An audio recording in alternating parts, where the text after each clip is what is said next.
Hey, folks, welcome back to the Manana no Mas podcast. I am thrilled today to bring you a David Valentine. I'm going to be honest, I didn't know who David was maybe a month ago. And then I did another podcast. We met each other. We followed up some more communication. And now here he is with Manana no Mas. Fantastic guy. I think you're going to enjoy the conversation. You know me, I'm all over the place, irons and all kinds of fires. And some coaches have told me, focus, niche down, focus. And other people have said, hey, spread your wings, do what you got to do, follow your interests. And we are now going to interview a guy that owns 7 businesses. So this ought to be an interesting conversation. With no further ado, David, welcome to the Manana no Mas podcast. Thanks for having me, brother. Super excited to be here, man.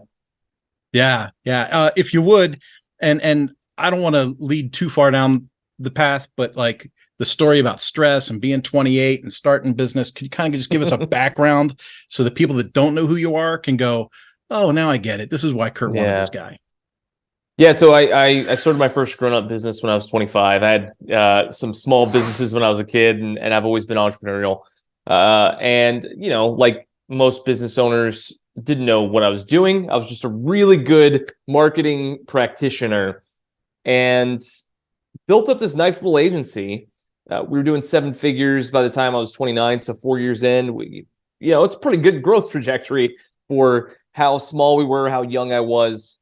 And I go to the doc because my wife, we have one kid at the time, another one's on the way, and my wife's like, it'd be nice for you to have a checkup since you haven't done that since you were playing sports back in high school. Why don't we go make sure you're okay? And so I was like, sure, go to the doc, run some tests, come back a week later. Doc sits me down. He goes, hey, Dave, I know you're 29.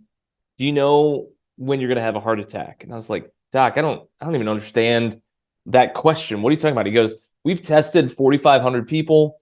You're the most stressed out person we've ever tested. I was like, woohoo! Do I get a prize? I win. Yeah. And so he said, you're not going to see 40 if you keep going like this.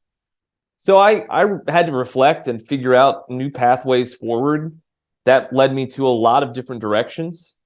It ultimately led me to a place where now I split my time between a lake in Texas and a river in the Pacific Northwest in the mountains. And I run 7 different companies doing what I do, and 6 out of the 7 are doing 7 figures plus. So it's a pretty sweet life. That is a sweet life. I mean, it's one of those things where there's so many parallels to yourself and maybe someone else's story or some kind of like obstacle, but then it's like what you do with it. Right. And that's so like I just published a book last year called Action Leadership from the Edge. And it's all about like, you got to take action. You can't just sit back. Like you got to figure it out. But then based on your story, it's like, yeah, you got to take action, but you can't burn the candle at both ends, and you have to be reasonable, and you can't overstress yourself. And there's so many things there. What was it like for you to go and say, okay, I'm going to be all in on self-employment? Yeah, how it happened, honestly, my wife and I were in our early 20s. We were one of those couples that got married extremely young. She was 20, I was 21. We were still in college. And we knew that we wanted to have a family, and my wife, God bless her, really wanted to be at home with the kids when we started having them. I've told her many times I could never do her job. And so we knew that we were getting close to that conversation and of having kids. And she said, what are we gonna do for allowing me to come home? I was doing a consulting gig, doing marketing, kind of in-house, out-of-house for this large pharmaceutical company, and I didn't love it. And she said, do you want to climb the corporate ladder? Like, how do you see our path forward based off the goals that we have financially and for our family? What do we want to do? And I turned to her and I said, I really hate this work. I really don't want to work for a large corporation. It's just not my jam. I could climb the corporate ladder, but it's going to take me away from you. It's going to take me away from our kids. It's going to So I think the best way forward is for me to go start my own agency. I was overseeing the agencies that we were interacting with for the pharmaceutical company, and I just realized that they were not the sharpest people, honestly. And I just went, I can do this better. So that's really what kicked it off. I started down the business path of like, hey, we're going to start a business a month and a half. We've already got gears running. The LLC's filed. We're building out websites. A month and a half before we officially launch the business to the world, my wife goes, hey, I'm pregnant. So I had to figure out pretty quickly how to run a business, how to get it off the ground. And it took some time. I had a co-founder for the first business that ended up not working out. But in the short term, he went full time with the agency. I kept working my other job, took no money from the company for 2 years, and eventually went full time with it exclusively 18 months in, and then built it and scaled it from there. Sweet. I remember listening to one of your podcast interviews, and you were talking about like selling candy bars and stuff to raise money, like being an entrepreneur, and telling stories about how your dad had influenced your entrepreneurial spirit a little bit. Mm-hmm. How much? So my first franchising experience was I franchised my paper route as a kid. Had no idea that was, somewhat frowned upon, but every time a kid didn't show up, because they had a newspaper superstation where they would drop off all the papers, and all the paper boys would show up with their bicycles and fold papers and put them in the bags and go. And then every now and then someone wouldn't show up, and the regional manager of all these things, he would say, oh my God, Johnny didn't show up today. What are we going to do? And I'll take the route. And then he said, what about tomorrow? I said, no, I'll keep the route. When I said I'll take the route, I meant I'm going to keep the route. But you already have 2 routes. Okay, well, now I got 3. Now I got 4. Now I got 5. Well, pretty soon I got like 7 or 8 routes, and he can't figure out how I'm getting all the papers delivered, getting the money collected, and drinking Mountain Dews like crazy.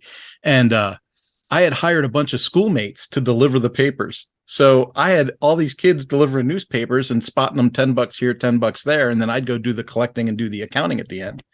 And when they finally found that out, they were like, dude, you cannot do that. but that was my entrepreneur the venture. Yeah. How do you think being encouraged, is encouraged the right word when I say that your dad encouraged you to be an entrepreneur, or was it just like the pathway was available? My parents were super cool about saying, we want you to do whatever you want to do.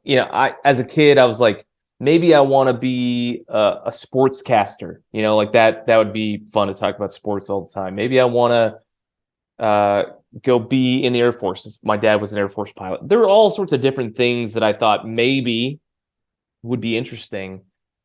I just saw the attitude, and my dad was encouraging him in many ways. He's like, go start the lawn business. I'll help you. There was never a roadblock. Whenever I went and started the selling candy bars out of my backpack as a 10-year-old, I went to my dad and I said, hey, can I get a loan for $5? And paid him back. And then, then some. And same with the lawn care business that I started. They just never wanted there to be a door that I couldn't push on that would be locked or closed. They wanted it to swing wide. And they really encouraged me to follow my curiosity, my passion, my drive. And they wanted me to work hard. I watched both my parents. My mom's a nurse. My dad's a pilot. They both worked really, really hard. I mean, one of my favorite stories about my dad, honestly, is he would wake up, and he was a flight instructor for many years in the Air Force. So he'd have 5 a.m. flights. So he's leaving the house at 3, and he'd come home sometimes at like 1 in the afternoon, 2. He'd take a 30, 40-minute power nap, pop up, and he was doing projects around the house. He was cooking dinner. And so I just lived in this atmosphere, in this environment where hard work wasn't something that happened on occasion. It was all the time. People are just working. And so for me, it just became this thing of like, I can go do this. And my parents were really encouraging of that. And then I had some other mentors along the way that taught me some beautiful skills. And part of those skills were, listen, you may not know how to do each and everything, and I'm going to teach you how to figure it out. And so as I grew up, I just kind of had this sense of, I don't know how to do that, but I'm smart enough to figure it out. Yeah. That is really, really cool. So I'm listening to you talk, and in my mind, I'm ticking away things like spouse was supportive, parents were no roadblocks, you employed mentorship along the way. So many things that you talk about fall in alignment with what we say, like all the coaches about, leadership and growth and all of those things. As you look at your businesses expanding and then, becoming who you are today, where do you think, and this is one of those like personal questions that I use when I interview people, like with the book, because I'm going to come out with a sequel to the book about interviewing people that made changes, right? I love it. So in your life, like, is there a defining moment where you were like, I wasn't sure whether I should take action or not, or I hesitated to take the action, but I'm so glad I did because whatever that result was? I was always, yes, Kurt. And I was always the kid that took action and was bold early on. So there were times where I'm sure that my cousin's not listening to this. There were times where my older cousins weren't really sure how to talk to girls. And I was a couple years younger, and I was just fearless. I was bold. And I was like, what's the worst that's going to happen? They're going to say, no, thanks. Like, go away, whatever. Okay, cool. We're at a beach resort. We'll go find more girls.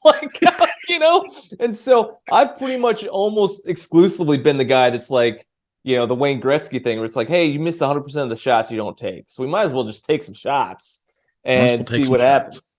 And the things that I struggled to take action on are personal relationship things. My first business partner was my closest friend. And there just came a point where his vision of success and my vision of success for the business were vastly different. They didn't start that way, but they became that because of life circumstances for both of us. And so I waited to have a hard conversation where I essentially fired him until it was way further down the line.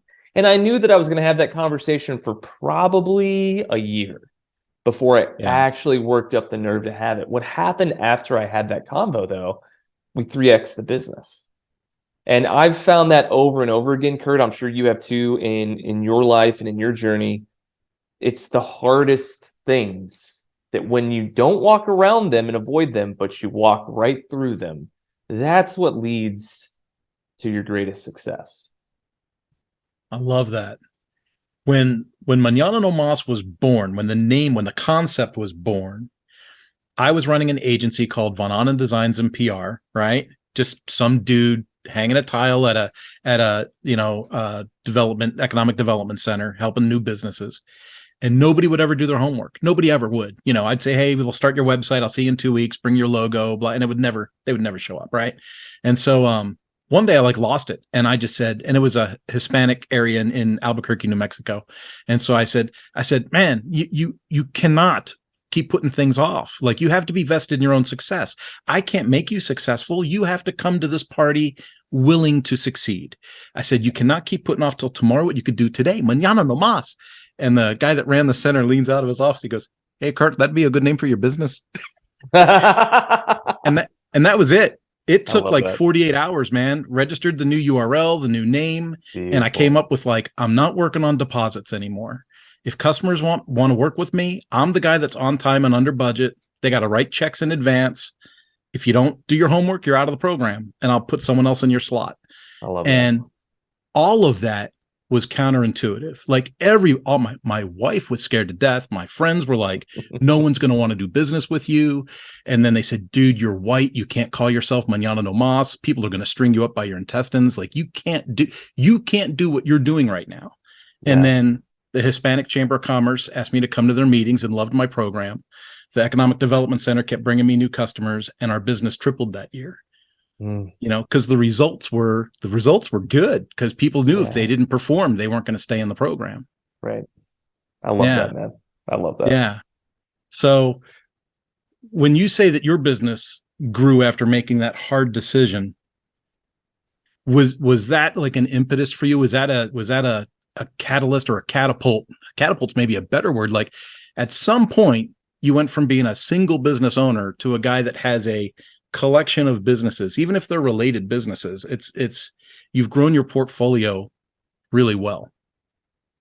Yeah, thanks, man. I knew pretty early on that I wanted to build agencies that could fulfill on other businesses. Because like there are two things that are the lifeblood to every business: new leads or traffic, and Yep. can you close it?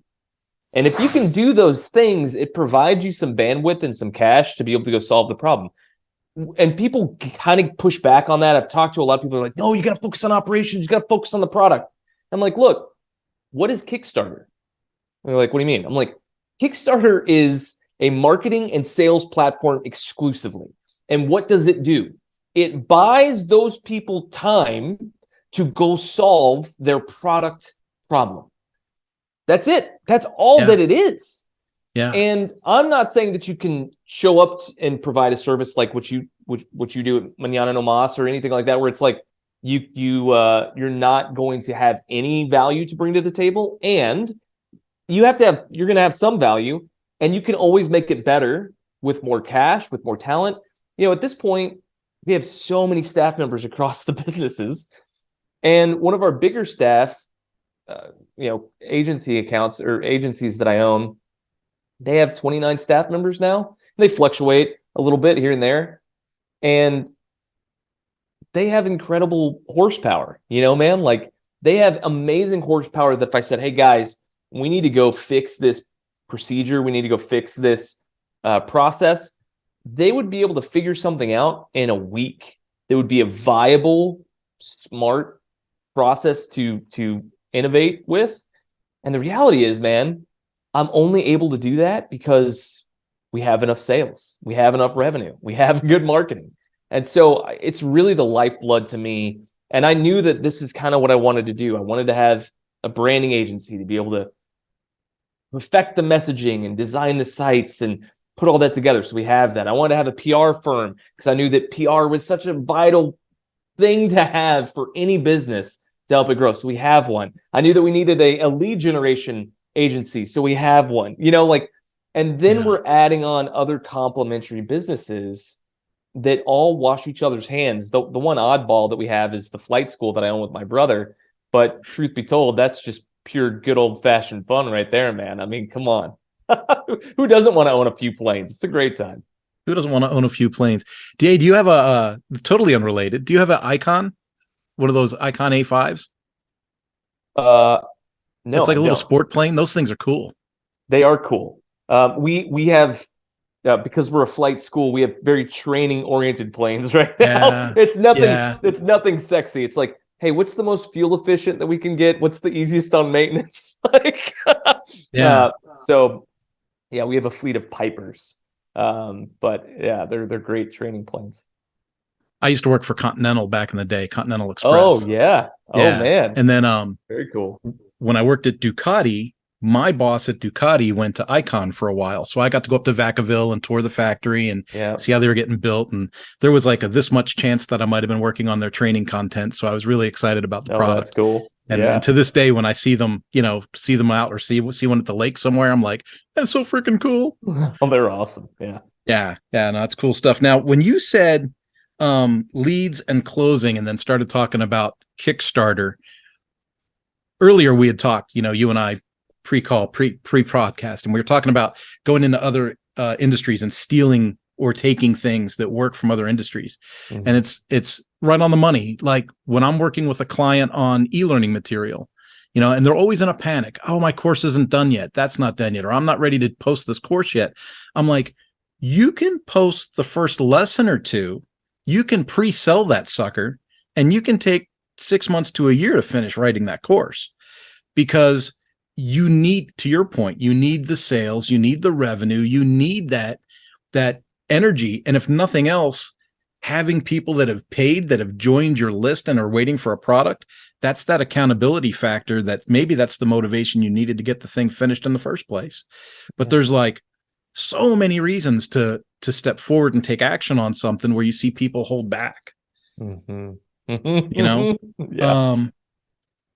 With leads, and I've heard you speak about cold emails before.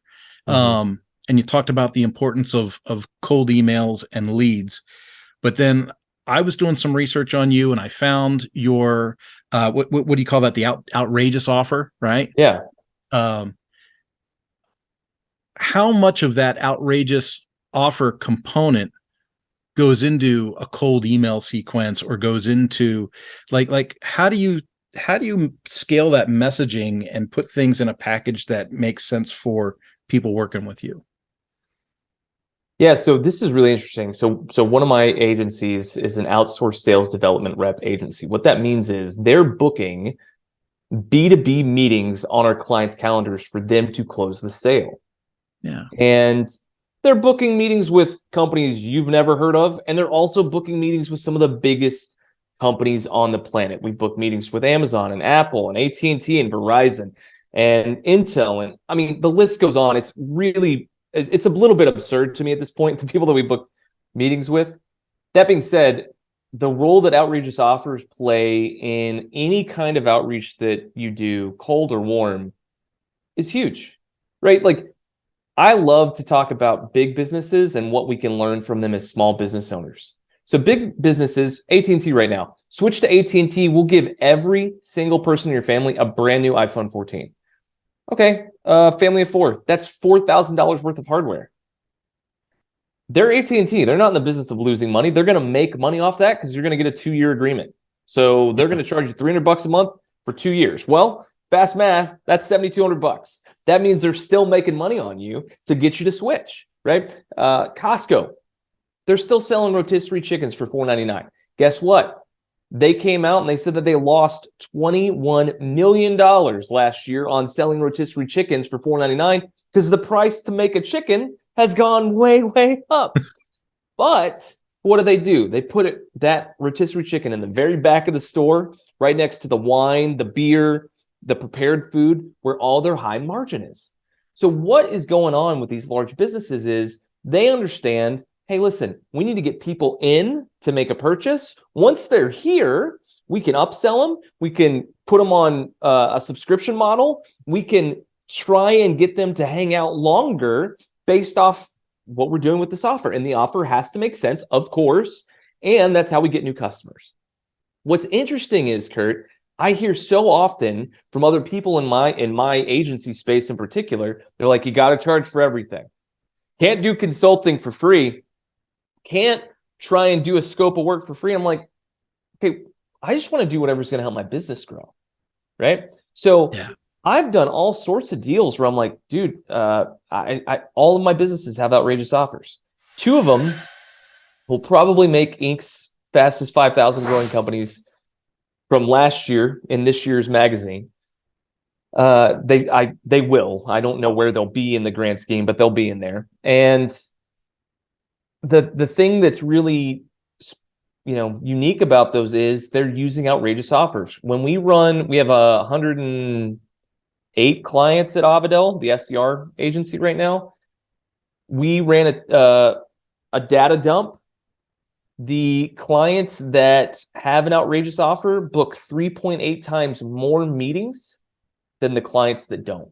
So imagine that. You're like, I need to increase my lead gen. Well, I'll just tell you right now, you need to increase your lead gen. You need to increase your sales. Create a great offer. It will do that. It does it every single time, man. Like, it's wild.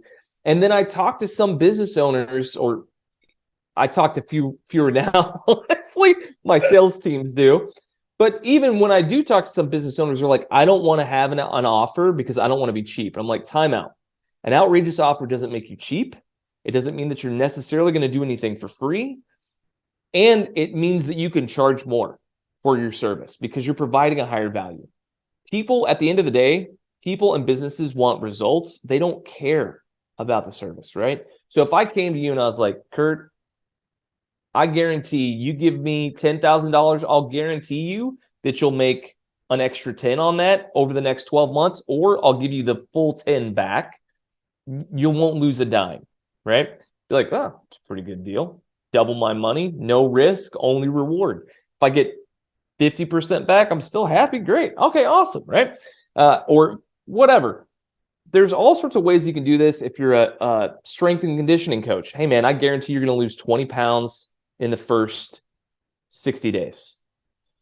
You know, how would you do that? Then you have to look at the variables for what they need to do. So you have conditional offers, you have unconditional offers. My favorite's a conditional one. Hey, listen, I'll guarantee that you're going to lose 20 pounds in 60 days if you follow my diet plan, you send me pictures of every meal that you take, you follow my training regimen, we'll totally get you there. That's pretty great. I'd love to. That'd be great. You know, so it's always thinking about what is the result that people are actually coming to your business or to you as an individual for. How can you make it so that people go, yeah, I trust you, Kurt. Let's go. Let's do this, man. Let's get it done. Yeah. And I would imagine the outrageous offer kind of creates is urgency a good word for that? Like you're creating a sense of urgency and you're creating like excitement about whatever that pain point is you're going to fix. Yeah, man. One of the things that we hear all the time for all the different companies is no one offers this. Like, this is crazy. No one offers this. Who does this? Why would you and it really changes people's perspective when they start to realize, oh, wow, like you guys are really offering something that no one else does. So our SDR team, money back guaranteed on a minimum number of booked meetings on your calendar. So if we don't book the minimum number, we'll work for free for a little bit. And if we still don't book it, we'll give you your money back, prorated. So people are like, oh, so there's no risk. I'm like, yeah, if you could hire somebody in-house, go for it. 83% of in-house SDRs don't hit their quota. They take 3 months to ramp up and they cost about $100,000 a year. Or you can work with my team for less than 50. They guarantee 100 minimum meetings a year. And if we don't do that, then we'll give your money back. What do you think? Oh, well, that's pretty easy. You know what I mean? That's pretty easy. When you do it across the board like that, it becomes an easier conversation for how does this work? Where do we go? What does this look like? So I'm gonna share with you an inspiration that you gave me the first time you and I met. Love it. And you know, I find these tidbits valuable. Like so every now and then someone will give me a gold nugget back I gave them, right? And I'm like, man, that's so cool. They actually listened. You were talking about conditional offers the first time you and I had a conversation. Mm. And I thought about one of my projects that was quite honestly just not doing well, right? Mm. Like I know that my product is the best. I know that it is awesome in its category. I know all these things, but for some reason, ain't nobody looking at it, right? And so I'm like, what have I done wrong? I said, well, I'm going to put a conditional offer in here. So I wrote the guarantee, and it's based on an e-learning segment. So the problem with e-learning is that a lot of people never finish. A lot of, completion rates are horrible and all these things. And so taking your advice, I'm like, wait a minute.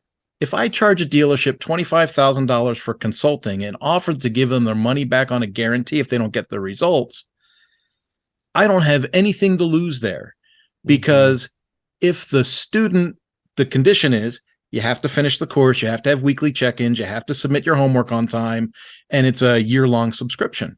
So if I work with a guy for a year and he does his homework, he's going to hit the goal, period. Like you can't not hit the goal, right? And so I was like, this is a no-brainer. I just need to put in big red letters on the front of this website, guaranteed, right? So now that's what's on there, big red letters, guaranteed. And for the longest time, I never would have thought, oh, I'm going to tell some dude, give me 25 grand and I'll give you your money back if you're not happy. But it's not if you're not happy, it's you're going to get these results. We're going to put it in writing. And if you don't get those results after following these guidelines, yes, I'll give you your money back. That's it. Yeah. Yeah. And how's it going? More interest than before. So it's good. I always find interest in things that people discuss or where money comes from. When I first started selling this product, and I'm just going to be transparent because chances are they're not listening now anyway, like you said earlier. I thought if someone signs up for a year of training and I'm going to have like 200 dealers in this thing, I can afford to do that for like $1,500 a year, right? So that's how I first started trying to launch this thing. And I came from an OEM corporate training background. So I was running the numbers based on like annual salary kind of thinking, right? And so then it hit me like, wow, they're not signing up like I thought they would. And so I signed up a proof of concept group and I had them go through it. And I got their feedback when it was done. And they said, man, this is awesome. I can't believe how good this was. Blah, blah. I said, so why would you not sign up if I sent you an email offering to give this to you for $1,500? And they said, for $1,500, I wouldn't believe it'd be worth any time. Like, it's too cheap. It's got to be 10 grand. It's got to be $12,000. And so then we did a year at $12,000 and I had more clients. Then we raised the price to $18,000 and I had more clients. And now we're at $25,000 a dealership. And in my mind, I'm like, I probably need to be at $49,000 a dealership. Yeah. Like, it seems like every time we raise the price, well, and as you know, the funding creates possibilities. So then I can hire people, I can improve the content, I can do, I can make the project better with that revenue. But it's all been a mind game, this whole thing. And then this project, I swear it's going to be the death of me because it's such a passion piece. I stepped away and did the WordPress thing more seriously for a season, and then I'm like, I'm still looking at it going, I still love power sports. I still love motorcycles. I still love, and the more I can help those folks, the better I feel about it. I love that, man. Yeah. It's interesting you're talking about that. We're just about to launch a 3-year program to help agencies double their valuation. So it's grow, scale, and sell their agency. Now, some people may end up turning around and selling it to themselves, right? Because they may go, dude, I just built all these procedures. I've got all this cash flow coming in. It kind of runs itself. I don't need to be there. I'll just let it be a cash flow engine for me and work 8 hours a week. That'd be great. But some people may want to turn around and sell it. We've got some people that that I've already lined up that are interested in buying agencies. So point in that is, though, when we sat down and looked at the price, I was like, it's 60 grand, because we're going to help these agencies that have maybe a $500,000 valuation go to $1 million valuation. Maybe they'll go from $1 million to $2 million, 60 grand for that. The return on that's insane. So same as you, is like, let's put a conditional guarantee on it. And the other thing that we did too, Kurt, and I'll share details with you offline about this, but we also found a financing partner for that. So then if someone's like, I can't pay 60 grand, no problem, dude, spread it out over 7 years if you want to. Like, you figure it out. Here's our partner. Here's how it works. And that has changed the conversation in just our preliminary combos with people that are close. They're like, dude, that makes this totally doable. So yeah, I love that you charge more. I think that's great. It was such a real mind again, doing what doesn't, it's counterintuitive, right? Because you're thinking, oh, I must not be competitive enough. No, that wasn't the case at all. It was misperceived value, Right. There's two things I want to touch on with you, especially as we gear near the end here, and I want to respect your time as much as I can, and you've been gracious to jump on the call anyway. Talk to me about this outrageous offer e-course that you guys offer. Yeah. So I was running these one-on-one sessions where I was helping people over a 90-minute session create outrageous offers, and super helpful. We were charging $5 grand for them. And what would happen inevitably is people would be like, hey, can I get the recording of that? Like, can I see more of your framework? And so I put together this e-course that gives the framework of how to create these for free. And it's a quick e-course. You can get through it in about 45 minutes.